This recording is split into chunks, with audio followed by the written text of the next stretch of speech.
નમસ્કાર વિદ્યાર્થીઓ, ધોરણ 10ના તમામ વિદ્યાર્થીઓને મારા ગુડ મોર્નિંગ। ગત તાસ સુધીમાં આપણે જોડણીની મોટાભાગની વાતો આટોપી લીધી। હવે એ જ એકમની અંદર સંધિ અને સમાસ જોવાના છે, પણ એ પછીના દિવસોમાં જોઈશું। હવે આજે આપણે એકાદ ગદ્ય ગુજરાતીની અંદર ભણીએ છીએ। 6 નંબર ઉપર વાયરલ ઇન્ફેક્શન ગુણોત્સાહ દ્વારા લિખિત એક સરસ મજાનો નિબંધ આપવામાં આવ્યો છે। આ નિબંધની અંદર જે માનવ સમાજની મર્યાદાઓને દર્શાવવાનો પ્રયત્ન કર્યો છે એને જોઈએ એ પહેલા ગુણોત્સાહનો જન્મ 12/3/1937 ની અંદર થયો। ગુણવંતભાઈ ભૂષણલાલ શાહનું વતન સુરત જિલ્લાનું રાંદેર છે। તેમણે વડોદરા સર સૈયદરાવ યુનિવર્સિટીની અંદર, અમેરિકા મિશિગન યુનિવર્સિટીની અંદર, દક્ષિણ ગુજરાત યુનિવર્સિટીની અંદર અધ્યાપક તરીકેની સેવાઓ આપી છે। ખૂબ સરસ મજાનું કામ એણે કર્યું છે। કાર્ડિયોગ્રામ, રણ તો લીલાછમ, વગડા ને તરસ ટહકાની જાત્રા તેમની આત્મકથા છે। વિચારોના વૃંદાવનમાં તેમના નોંધપાત્ર નિબંધ સંગ્રહ છે। પછી બિલ્લો લીલો ટચ, જાત ભણીની જાત્રા તેમની આત્મકથા છે।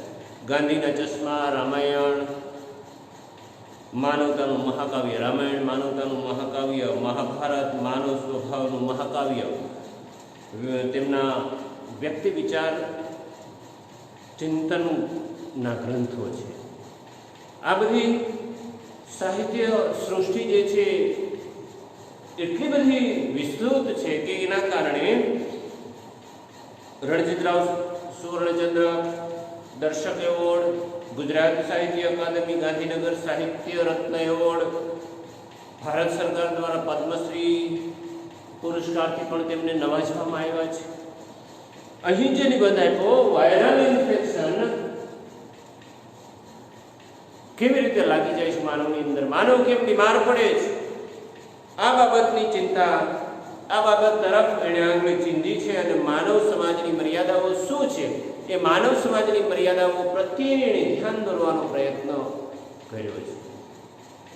આપણે આરોગ્યની કાળજી બરાબર લેતા નથી, એના કારણે હઠીલા રોગો શરીરની અંદર ઘર કરી જતા હોય એવી સરસ મજાની વાત એણે આ નિબંધની અંદર કરી અને એ પણ કહેવતને એણે સાર્થક બતાવવાનો પ્રયત્ન કર્યો છે કે પહેલું સુખ તે જાતે મેળવ્યા। આ કહેવત આપણે વારે વારે બોલતા હોઈએ છીએ, પણ જીવનમાં ભાગ્યે જ કોઈ ઉતારે છે, કારણ કે એના માટે માનવે ચોક્કસ બનવું પડે, એના માટે માનવે અમુક રસ્તા ઉપર ચાલવું પડે, અમુક નિયમો સાથે ચાલવું પડે, અમુક મર્યાદાઓ, અમુક પ્રકારના સંયમોથી માનવની જાતને ઘડવી પડે, પોતાની જાતને ઘડવી પડે, એટલા માટે અઘરું છે। કુટેવો અને આરોગ્ય એક સિક્કાની બે બાજુ છે। કુટેવોના કારણે માનવ પોતાના આરોગ્યની સાથે છેડા કરતો હોય છે, એના કારણે માણસ બીમાર પડતો હોય છે અને એ બાબત પર લેખકે આપણને કુટેવો પ્રત્યે લેખકે આપણને અહીં ખૂબ સરળ ભાષામાં એણે સમજાવવાનો પ્રયત્ન કર્યો છે। માનવોની કુટેવો પર થોડા વ્યંગ કર્યા છે અને સાથે સાથે સફાઈના મહિમાને પણ એણે આપણી સમક્ષ મૂકવાનો પ્રયત્ન કર્યો છે।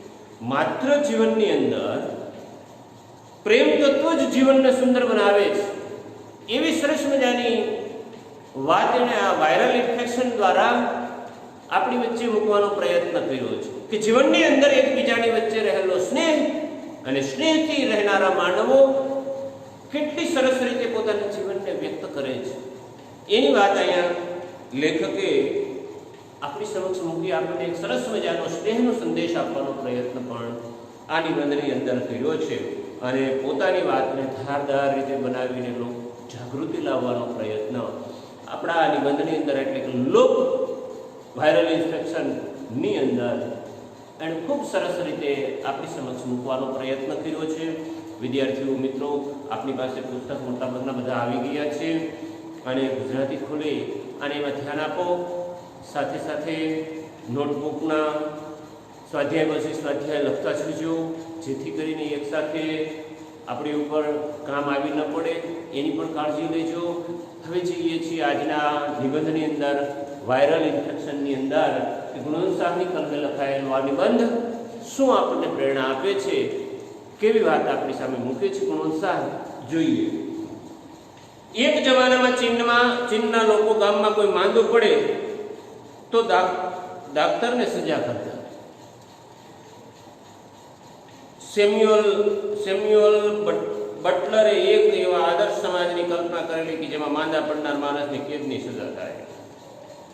તમે વિચારો કે એક સમય એવો હતો, એક જમાનો એવો હતો, ચીનની અંદર કોઈ માંદો પડે તો ડોક્ટરને સજા કરવાની, ડાક્ટરને સજા કરવામાં આવે. અને સાથે સાથે આદર્શ સમાજની કલ્પના એણે એવી કરી હતી કે કોઈ પણ વ્યક્તિ માંદો પડે એને જેલમાં પૂરી દેવું. શા માટે માંદો પડે, શા માટે બીમાર પડે, એવો એમનો સેમ્યુઅલ બટલરનો આગ્રહ હતો. બર્ટ્રાન્ડ રસેલે એક નિબંધમાં ભારે ગમ્મત કરી છે. કાર ખોટવાઈ પડે તો એનો માલિક થોડોક શરમાય છે, પરંતુ માણસ પોતાનું શરીર ખોટવાય તેની વાત બીજાઓ આગળ ગૌરવપૂર્વક કરે છે. રસેલે જે કોમેન્ટ કરી છે, જે મજાક કરી છે, બર્નાર્ડ રસેલે, એણે એમ કહ્યું છે કે પોતાની કાર ક્યાંક રસ્તામાં ખોટવાઈ ગઈ હોય ને તો માણસને શરમનો અનુભવ થાય છે. બીજાની મદદ માંગતા પણ શરમ થાય છે કે મારી ગાડી રસ્તામાં રોકાઈ ગઈ છે, મને મદદ કરો. એની પોતાને સંકુચિતતા અનુભવે છે. પણ માણસ જ્યારે બીમાર પડે છે, પોતાની કાયા જ્યારે ખોટવાઈ જાય છે, પોતે રોકાઈ જાય છે, પોતાના કામો રોકાઈ જાય છે, ત્યારે એ હંમેશા બીજાની વચ્ચે બેસી અને ગૌરવની વાતો કરતો હોય છે.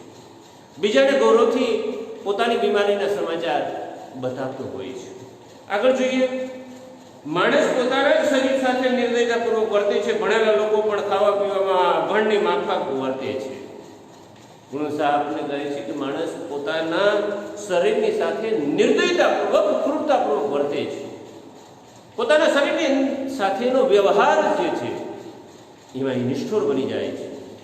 ભણેલા લોકો પણ ખાવા પીવામાં અભણની માફક જ વર્તે છે. શિક્ષિત લોકો પણ ખાણીપીણીની બાબતમાં જોઈએ તો ગમે એવું ખાતા કરે છે. અભણ લોકો જેને શિક્ષણ નથી મેળવ્યું એ કદાચ આના કરતાં પણ સારી રીતે રહેતા હોય, એ પણ કાળજી લેતા હોય એવું બને. ડોક્ટરો પણ પોતાના આરોગ્ય અંગે ક્યારેક દર્દી જેવા જ બેદરકાર જોવા મળે છે. એવું નથી કે ડોક્ટરો સારવાર આપે છે, ડોક્ટરો સાજા કરે છે, દર્દીઓને દવા આપે છે તો ડોક્ટરો ખાણીપીણીમાં સારા હોય, એવું નથી. ડોક્ટરો પણ ખાવાની બાબતમાં તો બેદરકાર બની જ જાય છે. વર્ષો સુધી શરીર અપમાનિત થતું રહે છે.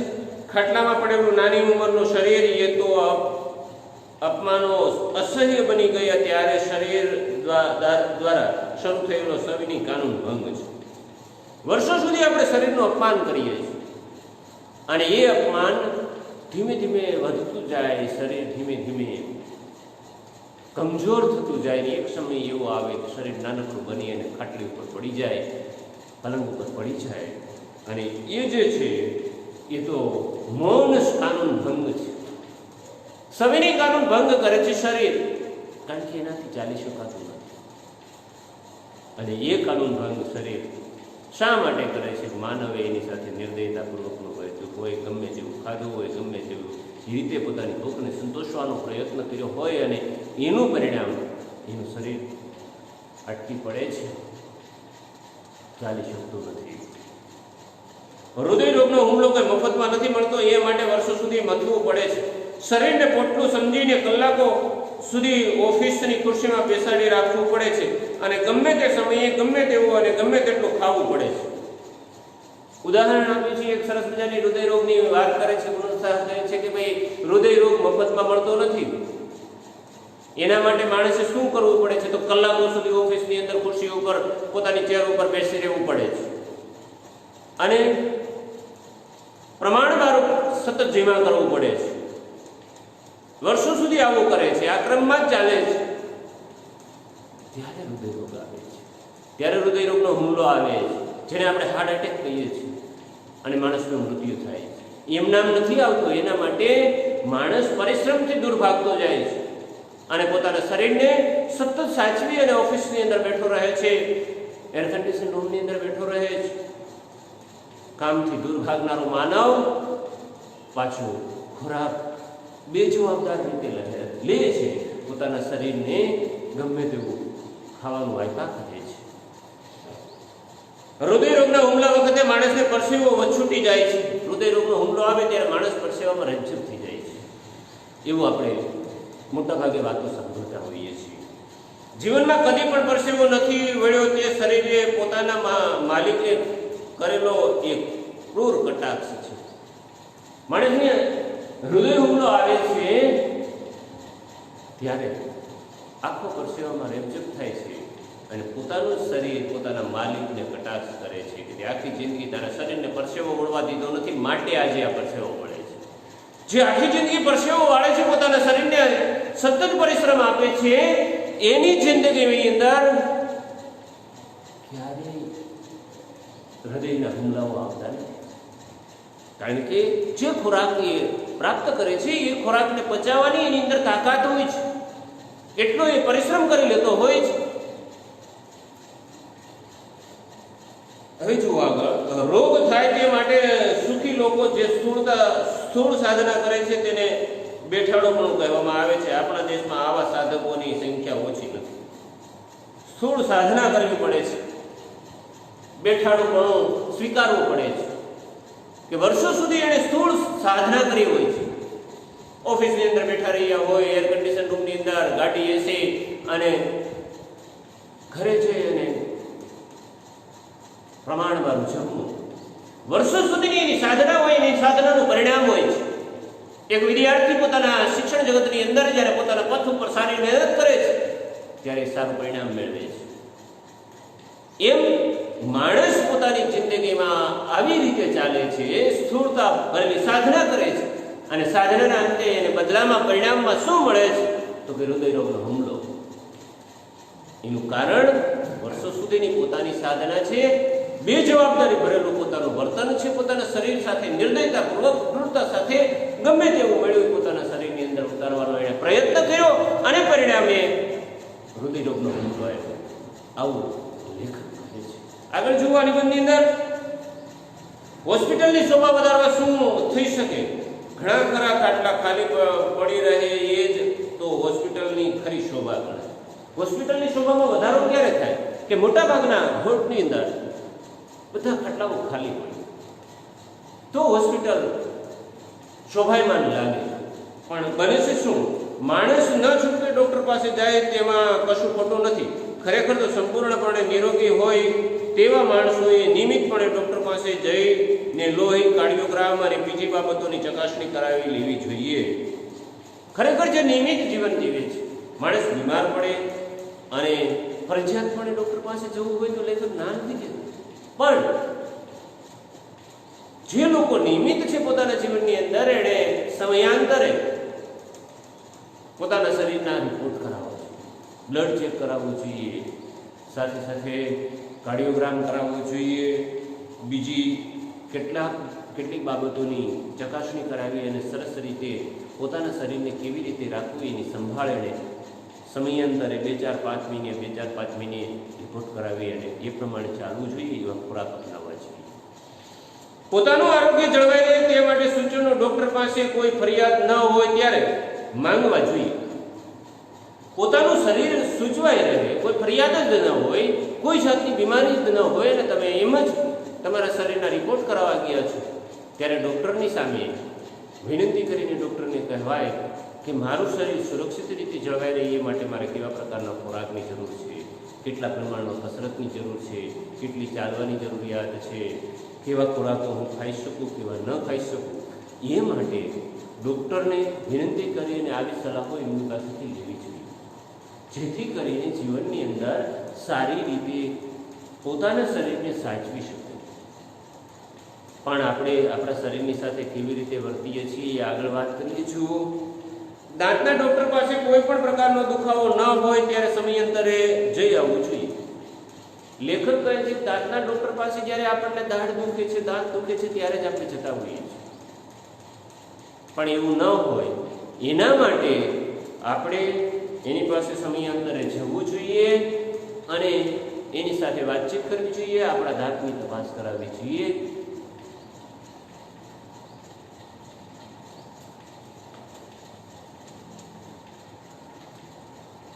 ડોક્ટર રોગની જાળવણી માટે છે કે આરોગ્યની? પ્રશ્ન કરે છે લેખક કે ડોક્ટર રોગની જાળવણી માટે છે કે આરોગ્યની જાળવણી માટે છે? આપણે ડોક્ટર પાસે ક્યારે જઈએ છીએ? જ્યારે આપણે રોગિષ્ટ બનીએ છીએ તો ડોક્ટર દવાઓ આપી અને રોગને જાળવે છે. કહે છે કે આ પ્રમાણે ખાવું પીવું, આમ તેવું તેવું. આરોગ્યની જાળવણી માટે હોવા જોઈએ કે અગાઉથી જઈએ તો રોગ આવતા પહેલા અટકી જાય. આપણી અંદર રોગને પ્રવેશવા જ ન દઈએ તો આપણે રોગિષ્ટ બનીએ છીએ.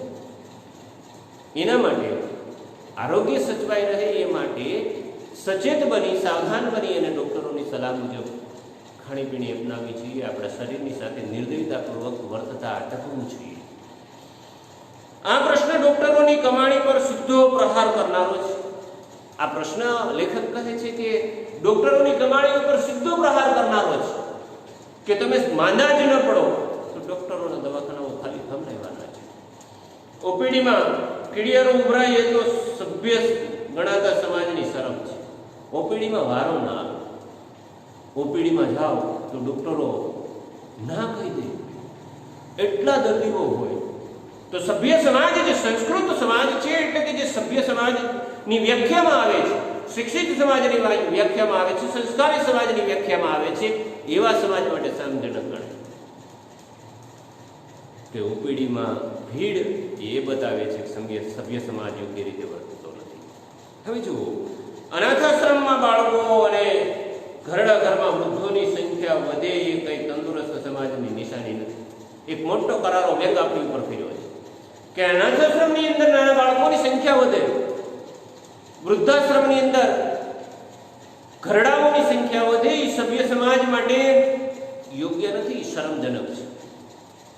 કે માતા પિતાનું દેહાંત થાય, માતા પિતા અલગ થાય, મા અલગ થાય, પિતા અલગ થાય અને પરિણામે માનું મૃત્યુ થાય કે પિતાનું મૃત્યુ થાય અને બાળકો રખડી પડે અને અનાથાશ્રમની અંદર જાય. એ સભ્ય સમાજની એક શરમ છે. ફી ભરી અને ઘરડાઓને ઘરડા ઘરની અંદર મૂકી આવીએ અને ખૂબ સારી અને સુવિધાઓ એને પૂરી પાડીએ છીએ એવું ગૌરવ લેનારા લોકો પોતાના મા બાપની સાથે અન્યાય કરી રહ્યા છે. એ પણ સભ્ય સમાજ માટે, શિક્ષિત સમાજ માટે, સંસ્કારી સમાજ માટે શરમજનક ગણાય.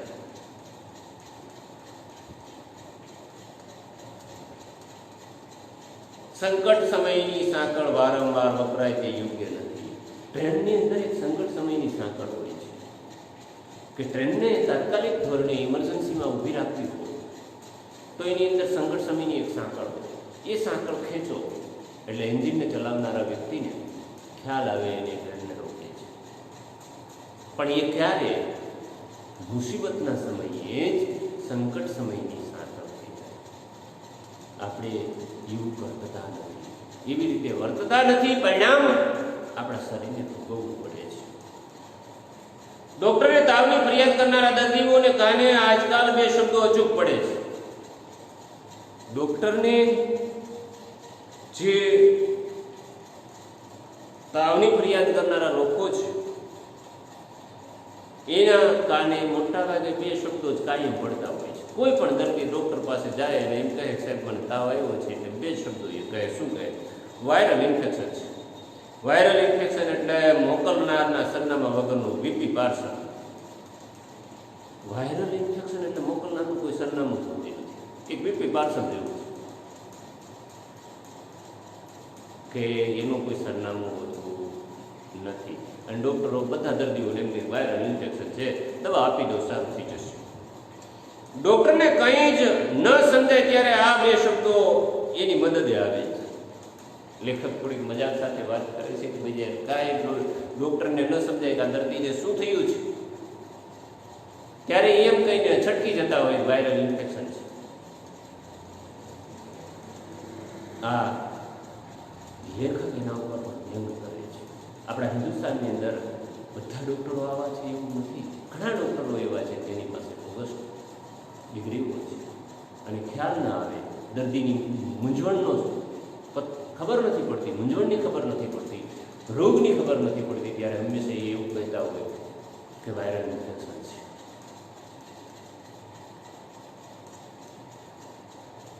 ડોક્ટરોનો એવા કોઈ વાંક નથી. જે દેશમાં આરોગ્ય આટલું પાંગળું હોય ત્યાં ઢગલાબંધ વસ્તીના જથ્થાબંધ મહામારી હોવાની. ડોક્ટરોનો આમાં કોઈ વાંક નથી. જે દેશની અંદર જાહેર આરોગ્ય આટલું પાંગળું હોય, જાહેર આરોગ્ય ક્યાંય સ્વચ્છતાના નામે કંઈ થતું જ નથી એમ કહીએ તો ચાલે.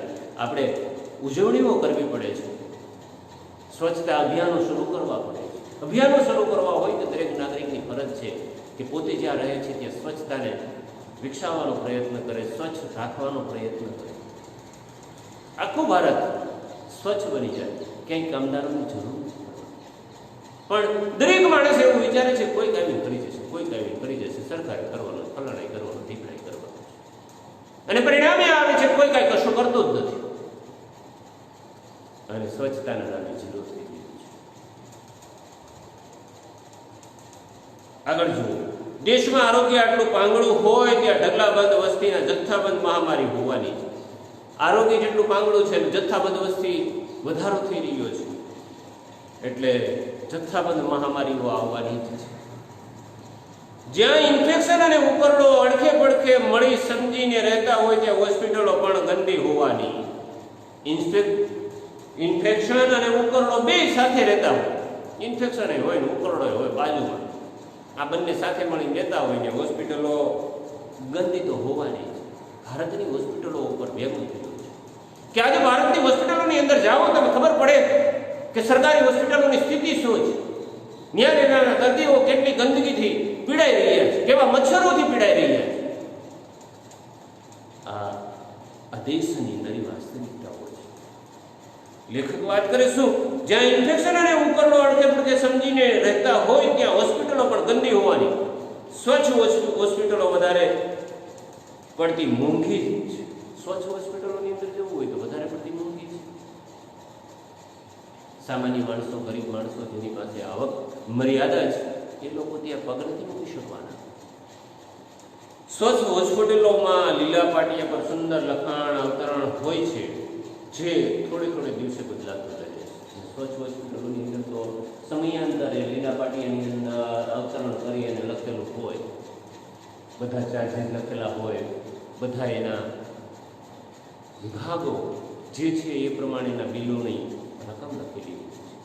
જુદા જુદા ટેસ્ટો માટેની રકમો લખેલી હોય છે. આ થોડા સમયે બદલતું રહે છે. સરકારી હોસ્પિટલો કે જાહેર હોસ્પિટલો જે છે એ બધી ગંદકી એવું છે કે જે વહીવટીતંત્ર છે એમાં કામ કરનારા લોકો જે છે એ કામચોર વિના એટલે આવું બન્યું છે. સરકારી હોસ્પિટલો ખરાબ હોય છે એવું નથી, પણ એનું કારણ શું છે કે એની અંદર કામ કરનારા લોકો કામચોર વિના. દરેકને ક્ષેત્રની અંદર રહેવું છે પણ ક્ષેત્રમાં કામ નથી, ભગવો પહેરવો છે.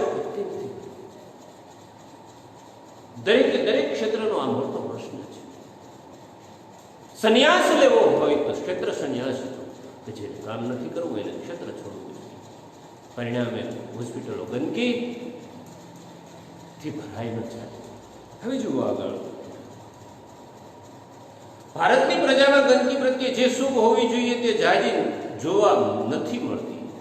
બીજી વાત લાચારી એ છે, ભારતની પ્રજા સંતોષી. ગંદકી પ્રત્યે જે સુખ હોવી જોઈએ એ સુખ નથી. મનની અંદર સુખ હોય તો એ કામ કરવાની ઈચ્છા થાય કે આ બધું અહીંથી દૂર કરો, પણ એવું નથી. જેમ પડ્યું છે એવા જોની આપણે શું, આવી પ્રજા આપણી થઈ ચૂકી છે. કર છે, હાલે છે, બધું એમ જ હોય. આમ માણસ કરે છે માટે કોઈ સુધારા થતા નથી. સંઘર્ષ કરવા નથી, માણસે પોતાની સાથે આગળ વધવું નથી. ગંદકી આપણને બહુ ખલેલ નથી પહોંચાડતી. ગંદકીનો આવો સ્વીકાર દુનિયામાં ક્યાંય જોવા નહીં મળે. લોકો સ્વીકારી લે છે ગંદકી આપણને બહુ ખલેલ નથી પહોંચાડતી, અને ભારત દેશની અંદર જે રીતે ગંદકીને સ્વીકારે છે લોકો, એવો દુનિયાભરના કોઈ દેશના લોકો નહીં સ્વીકારતા હોય. ગમે ત્યાં કચરો ફેંકવો, ગમે ત્યાં કચરાઓના ઢગલા કરવા અને સ્વચ્છતાની વાતો કરવી, સ્વીકારી લે છે ગંદકીને. ગંદકીથી ભારે ખલેલ પામનારા ભારતના સૌપ્રથમ સાધુ સ્વામી વિવેકાનંદ હતા. અને ગંદકીથી સૌપ્રથમ કોઈએ ખલેલ અનુભવી હોય તો સ્વામી વિવેકાનંદે અનુભવી હતી. ગરીબી અને ગંદકી વચ્ચેના બહેનપણાને કારણે આપણી હોસ્પિટલોમાં ઢગલા બંધ દર્દીઓ બણબણતા રહે છે. લેખક કહે છે કે ગંદકી અને ગરીબી આ બહેનપણું છે કે એ બંને મળીને રહે છે. જ્યાં ગરીબી છે ત્યાં ગંદકી પણ છે. અને ગંદકીના કારણે હોસ્પિટલો આપણી બણબણતી રહે છે, એટલે સતત ઉભરાયેલી રહે છે, સતત માંદા વ્યક્તિઓથી ભરાયેલી રહે છે. વેદ, ઉપનિષદ, ગીતાના વારસામાં અને વૈભવ અંગે ગૌરવ લેનારી આપણી પ્રજાનો બહુ મોટો વર્ગ અગણ છે. વેદ ઉપર, ઉપનિષદો ઉપર, ગીતાના વારસા ઉપર આપણે જો ગૌરવ લેતા હોઈએ, કૃષ્ણના જ્ઞાન ઉપર આપણે ગૌરવ લેતા હોઈએ, પણ આપણી પ્રજાનો મોટો ભાગ અભણ છે, અશિક્ષિત છે, કે જેને પોતાના જીવનમાં શું કરવું જોઈએ એવી પણ યોગ્ય દ્રષ્ટિ એમની પાસે વિકસી નથી. માત્ર જન્મ લે, યુવાન થાય, કામ કરે, પેટીયું રળે અને વૃદ્ધ થાય અને જતા રહે. સમાજની અંદર, ગામની અંદર કેવા પ્રકારના કામ કરવા, કેવી રીતો અપનાવી, કેવી પદ્ધતિ સાથે જીવન જીવવું, કેવા નિયમો સાથે જીવન જીવવું, કેવા સ્વયંથી જીવન જીવી અને આગળ જવું, એવું માણસ સમજતો જ નથી. એનાથી અજાણ રહે છે. અને છેલ્લે 80 વર્ષે ખાટલામાં જ્યારે પડે છે ત્યારે જિંદગીના અનુભવો અને જિંદગીની કર્મોની આખી લેખની સામે આવે છે કે આ જીવનમાં મેં કશું કર્યું જ નથી. બહુ બધા અફસોસો સામે આવે છે. મોત પણ આવતું નથી. ઘડીઓ જ્યાં સુધી લખાયેલી હોય ત્યાં સુધી શ્વાસ લેવા પડે છે અને ગણતરી કરવી પડે છે ખાટલામાં ઘડી ઘડી. આપણા દેશની આ નરી વાસ્તવિકતા છે. આપણે ત્યાં રોગ નિયમ છે અને આરોગ્ય અપવાદ છે. આપણે ત્યાં તો રોગ નિયમ જ છે કે રોગને બધા સ્વીકારે છે. નિયમ બની ગયો છે કે રોગિષ્ટ હોવું જ જોઈએ. આરોગ્ય અપવાદ છે. સ્વચ્છતા જો જાળવીએ તો આરોગ્ય જળવાય, પણ એવું નથી. આરોગ્ય પણ અપવાદ છે. સભ્ય સમાજમાં એથી ઉલટી પરિસ્થિતિ હોવી જોઈએ. સભ્ય સમાજમાં તો આનાથી ઉલટી પરિસ્થિતિ હોવી જોઈએ. જે શિક્ષિત સમાજ અને જે સંસ્કારી સમાજની અંદર જે વ્યાખ્યાઓની અંદર આવે છે એ લોકોએ સમજવાનું જોઈએ કે આનાથી ઉલટી હોવું જોઈએ, કે રોગ અપવાદ હોવો જોઈએ અને આરોગ્ય નિયમ હોવો જોઈએ. ગાંધીજી માંદગીને લગભગ અપરાધ ગણતા અને પોતાની માંદગીને આધ્યાત્મિક ભૂલ તરીકે જોતા. ગાંધીજીનું માનવું હતું કે માંદગી એ અપરાધ છે, પોતાની માંદગીને એ આધ્યાત્મિક ભૂલ ગણતા. અને એનો અફસોસ છે ને તો એનો પસ્તાવો થયો. અહીં તાસ પૂરો કરીએ છીએ. આગળની વાત હવે પછીના તાસની અંદર કાલે કરીશું. આજે તાસ પૂરો થયો છે. કાલે ફરી પાછા મળીએ. વાયરલ ઇન્ફેક્શન આગળ વધારીશું. અસ્તુ.